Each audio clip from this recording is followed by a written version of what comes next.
Ces derniers temps, je vois à la page le mariage de Marcelo, le pasteur Marcelo. Si vous voyez les insultes, si vous voyez combien est-ce que des chrétiens disent des choses, soi-disant chrétiens, enterrer leurs propres frères, mépriser leurs propres frères, quel malheur. Satan sait que lorsque vous attaquez des oins, la nation attire la malédiction et la colère de Dieu. Et bizarrement, le peuple congolais ne se rend pas compte. Regardez, les expatriés, ils viennent ici. Une année, 200, ils deviennent des patrons des Congolais. Les Indiens viennent ici, fuient chez eux, des pauvres. Quand ils arrivent ici, ils engagent des Congolais. Pourquoi cette malédiction que la Bible déclare dans Deutéronome 28? Je te frapperai dans ton propre pays. Tu seras maudit dans ton propre pays. Et sur la nation congolaise. Pourquoi?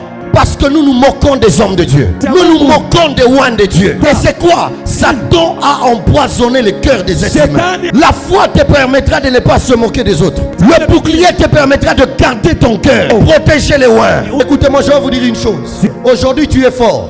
Rien ne te garantit que demain tu resteras fort. Car les forts d'aujourd'hui peut être faibles demain. Et les faibles d'aujourd'hui peut être forts demain. Et l'église est devenue impuissante. Satan a détruit le cœur des hommes. On expose la nudité des hommes de Dieu. On expose le mal que nos frères. Et on publie même les vidéos. Quelle honte et quelle malédiction que le peuple est en train de subir sans le savoir. Que Dieu pardonne notre pays. Je disais que Dieu pardonne notre pays. Si cette génération ne fait pas attention, cette génération ne recevra pas les manteaux des pères. L'église sera impuissante face aux démons. Vous perdez votre clarté. Pourquoi? Parce que Satan vous a charmé. Satan a enlevé votre confiance dans les hommes de Dieu. Je ne peux plus faire confiance aux hommes de Dieu parce qu'ils ont fait ceci dans cette famille. C'est le plan du diable. Il empoisonne le cœur des hommes. Je vais te donner une solution. Aie confiance en ce que Dieu a envoyé. Il a envoyé des hommes avec des faiblesses. Alléluia. Amen. Regarde ton voisin, dis-lui, fais attention à ton cœur.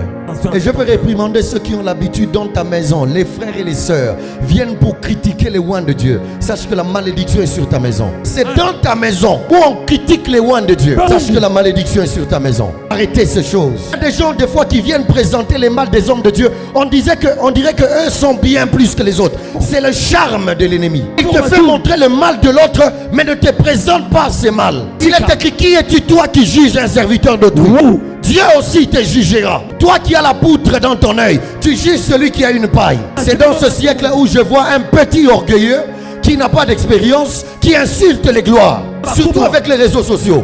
Vous voyez tout le monde, même un jeune homme qui vient de naître là, dont la foi se donne la capacité de conseiller les grands. Il pense que lui connaît vraiment plus que tout le monde. Il pense que lui, Dieu, il est l'intime de Dieu plus que les autres. J'ai vu des jeunes gens qui n'ont même pas eu la capacité d'évangéliser dans les rues. Et qui étaient remplis de démons. Les pasteurs les ont délivrés. Mais parce qu'il a su une faiblesse, il est allé chanter pensant que lui est vraiment. Quel malheur et quelle malédiction. Quelle honte pour cette génération. Quelle malédiction pour cette génération. Qui est ici peut prendre la nudité de son père et afficher ça? Ton père était un ivrogne, non? Mais il n'y a que des ouins où les gens ils se prennent plaisir d'exposer les ouins. Si notre pays et cette génération ne fait pas attention, on aura beaucoup de promesses, ce pays pleurera. Il faut que Dieu suscite des hommes ouins pour arrêter ces choses. Moi j'ai pris que Dieu nous suscite, nous qui te suscite toi. J'ai un moment, je vais commencer à couper les réseaux au Congo. J'interdis tous les téléphones entrés Android, iPhone, entrer dans les pays. Vous allez rester avec les Zeltel. Parce que ces choses sont venues avec... donne-moi un amen. Ces choses sont venues avec les péchés.